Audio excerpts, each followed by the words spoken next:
संविधान दिवस 2025 पुलिस मुख्यालय में डीजीपी राजीव कुमार शर्मा ने शपथ दिलाई।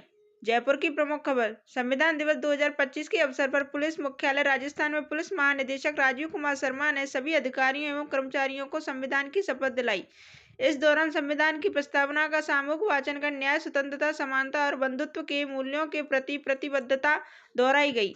कार्यक्रम में सभी पुलिस अधिकारियों और कर्मचारियों ने संविधान में निहित मूल्यों को आत्मसात करने तथा जनसेवा में इन्हें सर्वोच्च प्राथमिकता देने का संकल्प लिया। संविधान दिवस पर सभी पुलिस कार्यालयों एवं थानों में शपथ ग्रहण समारोह आयोजित। धौलपुर की प्रमुख खबर। आज संविधान दिवस के अवसर पर जिले के सभी थानों और चौकियों एवं कार्यालयों पर शपथ ग्रहण कार्यक्रम आयोजित किए गए। इन आयोजनों में पुलिस अधिकारियों और कर्मचारियों ने संविधान में निहित आदर्शों का पालन करने का संकल्प लिया।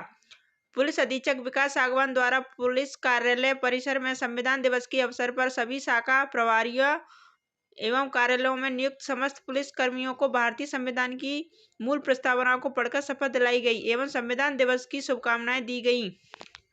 पुलिस अधीक्षक ने अपने संबोधन में संविधान में निहित लोकतांत्रिक मूल्यों, नागरिक कर्तव्यों और कर्तव्यनिष्ठ पुलिसिंग के महत्व पर विस्तार से प्रकाश डाला। संविधान दिवस के अवसर पर धौलपुर पुलिस के सभी कार्यालयों थानों में संविधान की प्रस्तावना का सामूहिक वाचन कर शपथ ली गई। पुलिस अधीक्षक विकास सागवान ने बताया कि इस अवसर पर धौलपुर पुलिस संविधान की मूल भावना न्याय, स्वतंत्रता, समानता और बंधुत्व के मूल्यों को सर्वोच्च मानते हुए अपनी प्रतिबद्धता दोहराती है। गणराज्य बनाने के लिए तथा उसके समस्त नागरिकों को सामाजिक, आर्थिक और राजनीतिक न्याय, विचार, अभिव्यक्ति, विश्वास, धर्म और उपासना की। सलेमपुर में गिरी मकान की 7 पट्टियां, बड़ा हादसा टला। एसडीएम ने भेजी प्रशासन की टीम। बसेड़ी सलेमपुर की प्रमुख खबर। ग्राम सलेमपुर में बुधवार सुबह बड़ा हादसा टल गया जब रामेश्वर कुशवाहा पुत्र छोटे कुशवाहा के पुराने मकान की 7 पट्टियां अचानक भरभराकर गिर गईं। यह घटना सुबह लगभग 10 बजे हुई। सौभाग्य से उस समय परिवार बाहर टीन शेड के नीचे भोजन कर रहा था, जिससे जनहानि होने से पूरी तरह बचाव हो गया। जानकारी के अनुसार परिवार खाना खाकर मजदूरी पर जाने ही वाला था कि तभी जोरदार आवाज के साथ मकान की पट्टियां नीचे धराशायी हो गईं। अंदर कोई मौजूद नहीं था, अन्यथा गंभीर घटना हो सकती थी। हादसे के बाद गरीब मजदूर रामेश्वर और उसकी पत्नी का रो रो कर बुरा हाल हो गया। घटना की सूचना मिलते ही पूर्व विधायक सुखराम कोहली तुरंत मौके पर पहुंचे और हालातों का जायजा लिया। उनके पहुंचने पर मौके पर ग्रामीणों की भारी भीड़ एकत्रित हो गई। पूर्व विधायक कोहली द्वारा सूचना देने के बाद उपखंड अधिकारी बसेड़ी सुरेंद्र प्रसाद ने पटवारी व संबंधित राजस्व कार्मिकों को मौके पर भेजते हुए आवश्यक कार्रवाई और सहायता का आश्वासन दिया है। ग्रामीणों ने प्रशासन से पीड़ित परिवार को तत्काल मदद उपलब्ध कराने की मांग की है। ये कब की घटना है, क्या हुआ था? ये जो 9:30 बताओ ना। 9:30 9:30 की पे गिरो। मैं रोटी लेके आई हूँ बाहर, जिनको मैं रोटी खवाई दी है। मैं जो करीला बासन नहीं धोए लाऊं, बासन ना धोए पाए तो जी गिर मरो घुसवेगी में बूना पर या संग फिर पीछे कोई उल्टे आयो। क्या पट्टी टूटी है? 7 टूटी है। सब राशन पानी भी और सब जही में दबे हो, बच्चे ने खाना सब जही में दबे हो।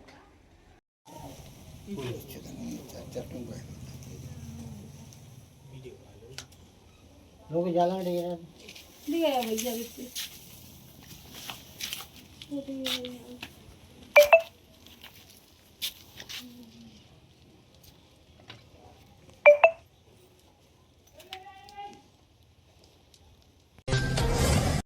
राजाखेड़ा में नहीं थम रही किसानों के लिए यूरिया खाद की किल्लत।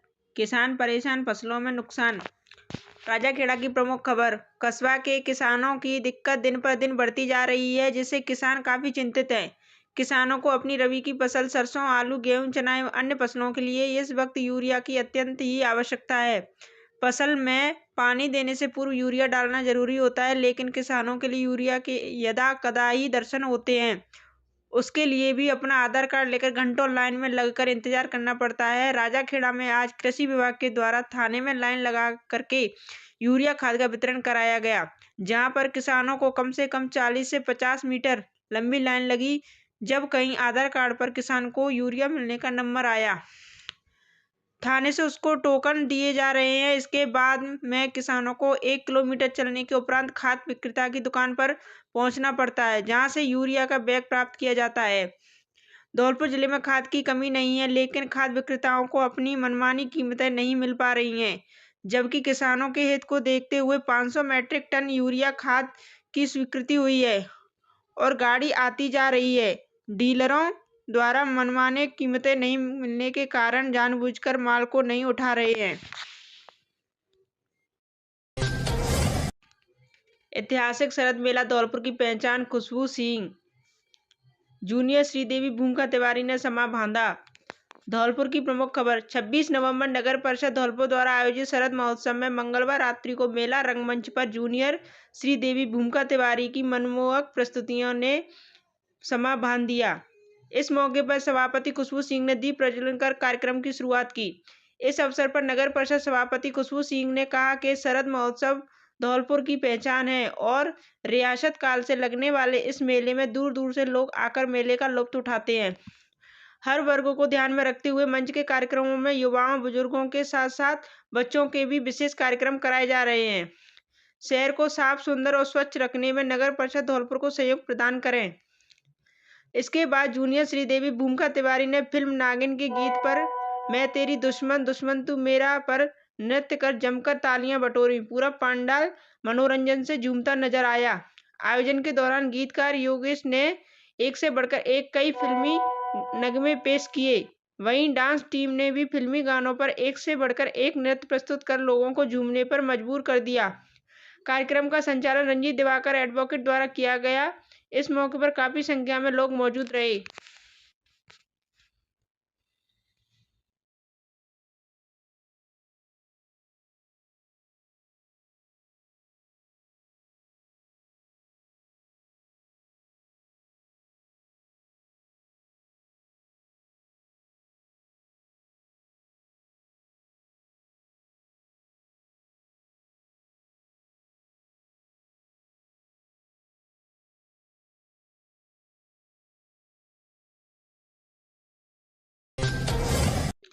मासिक धर्म स्वास्थ्य जागरूकता कार्यक्रम आयोजित। राजाखेड़ा की प्रमुख खबर। जयपुर में जिला अल्पसंख्यक कल्याण अधिकारी अभिषेक सिद्ध के निर्देशन में एक विशेष मासिक धर्म स्वास्थ्य कार्यक्रम का आयोजन किया गया, जो बालिकाओं के लिए संचालित अल्पसंख्यक बालिका छात्रावास मानसरोवर में संपन्न हुआ। यह कार्यक्रम मासिक धर्म स्वास्थ्य के प्रति जागरूकता बढ़ाने के लिए जगन फाउंडेशन के साथ साझेदारी में आयोजित किया गया। अभिषेक सिद्ध ने बताया, यह पहल युवा लड़कियों में स्वास्थ्य साक्षरता और स्वास्थ्य सक्रियता बढ़ाने के लिए एक निरंतर प्रक्रिया है। हमारा उद्देश्य उनके स्वास्थ्य को बेहतर बनाने के साथ साथ प्रचलित मिथकों और रूढ़ियों को तोड़ना है। यह कार्यक्रम इस वर्ष की साझेदारी का दूसरा चरण था, जिसमें पहले चरण में जयपुर के 5 मदरसों में लगभग 300 युवतियों को मासिक धर्म से जुड़ी भ्रांतियां और स्वच्छता के बारे में जागरूक किया गया था। मालविका मुदगल, संस्थापक जगन फाउंडेशन, ने कहा, इस कार्यक्रम के माध्यम से हम मासिक धर्म को एक प्राकृतिक प्रक्रिया के रूप में समझाने, स्वच्छता की बेहतर आदतें विकसित करने और सुरक्षित सैनिटरी उत्पादों के उपयोग को प्रोत्साहित करने का प्रयास कर रहे हैं। कार्यक्रम के दौरान वर्कशॉप के माध्यम से छात्राओं को मासिक धर्म, स्वच्छता, पोषण और मानसिक संकोच दूर करने के विषयों पर मार्गदर्शन दिया गया तथा निःशुल्क सैनिटरी किट वितरण की गई। 251 कुंडीय गायत्री महायज्ञ को लेकर बैठक आयोजित। नदवाई भरतपुर की प्रमुख खबर। गायत्री शक्तिपीठ नदवाई पर आज एक विशेष गोष्ठी की गई। नदवाई में होने जा रहे 251 कुंडीय शक्ति संवर्धन गायत्री महायज्ञ की तैयारी को लेकर इस गोष्ठी में विशेष चर्चा की गई। इस गोष्ठी में अलवर, भरतपुर, धौलपुर, करौली, नगर, हिलेना, डीग, बेर, बुसावर, कुम्हेर, बावेन, कामा, रूपबास आदि के अनेक कार्यकर्ता भाई बहन ने भाग लिया। इस गोष्ठी में नदवाई में होने जा रहे 251 कुंडीय गायत्री महायज्ञ के आयोजन को सफल बनाने हेतु विशेष दायित्वों की जिम्मेदारियां कार्यकर्ता भाई बहनों को दी गई। गोष्ठी में अनेक गायत्री परिजनों ने महायज्ञ को सफल बनाने के लिए अपने महत्वपूर्ण सुझाव दिए तथा यज्ञ के महत्व को बताया।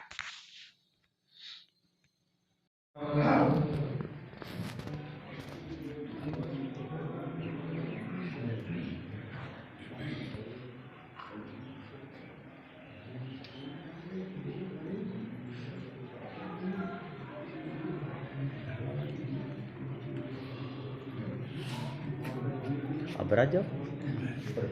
बहुत विरोध हुआ, पर उन्होंने बोला कि बेटा दवाई तो मैं दूंगा, पर तू एक बात याद रख, तेरे को परमात्मा का ध्यान रखना है, तेरे को भगवान के ऊपर ये श्रद्धा रखनी है कि तू वो सब ठीक करेगा। और मैंने यही कहा, और जब से उन्होंने बुलाया ना, तो मेरे गुरुदेव के प्रति और श्रद्धा बढ़ती चली गई। वो भी प्रज्ञा अपराध को मानते हैं कि भाई हमें हमेशा प्रज्ञा, क्योंकि ये हमारे कर्म ही है, हमारे अच्छे बुरे कर्म। हम अच्छा कर्म करेंगे तो हमें स्वस्थ सुखी सुंदर जीवन मिलेगा। हम कोई बुरे कर्म किसी की आत्मा को सताएंगे तो हमें बीमारियाँ मिलेंगी। हम प्रज्ञा अपराध करेंगे तो हमें बीमारियाँ मिलेंगी। तो हम इन सब चीज़ों को ध्यान रखें और अपने जीवन को अच्छा बनाएं। हमारे गुरुदेव ने तो इतना अच्छा लिखा है, हर एक चीज़ एक एक बात उन्होंने लिख दी। मैं आपको अपने रिसर्च का बताती हूँ। कुछ रिसर्च अभी 2023 की बात है, मैं जनवरी में गई थी, तो इतनी एडवांस टेक्नोलॉजी के बारे में ये लिखा हुआ था। वो किताबें में वो चीज़ें खैर वो सब चला।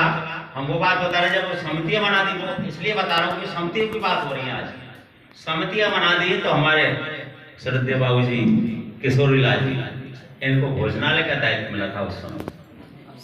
आप भोजनालय देख रहे थे, बहुत बढ़िया भोजन चल रहा था।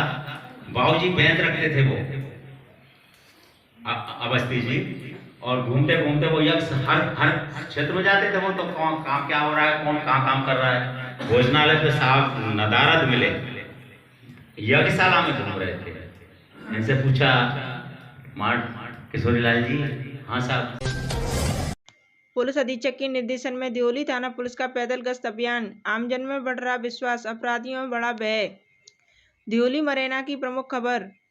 पुलिस मुख्यालय एवं महानिरीक्षक पुलिस भरतपुर रेंज भरतपुर कैलाश बिश्नोई तथा पुलिस अधीक्षक विकास सागवान के निर्देशन में जिले में सुरक्षा व्यवस्था को मजबूत बनाए रखते हेतु विशेष पैदल गश्त अभियान संचालित किया जा रहा है। इस क्रम में आज शाम दियोली थाना पुलिस थाना अधिकारी CI Brajesh Meena, SI Ravindra Singh Chaudhary, head constable Sahi Ram, मरैना beat प्रभारी राधेश्याम गुर्जर एवं थाने के स्टाफ के साथ पैदल गश्त किया।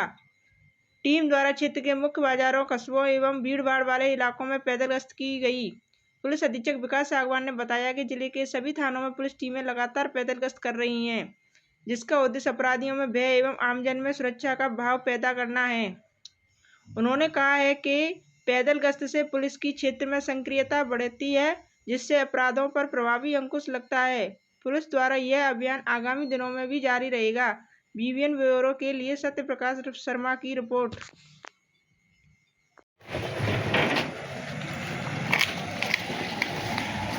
अच्छा।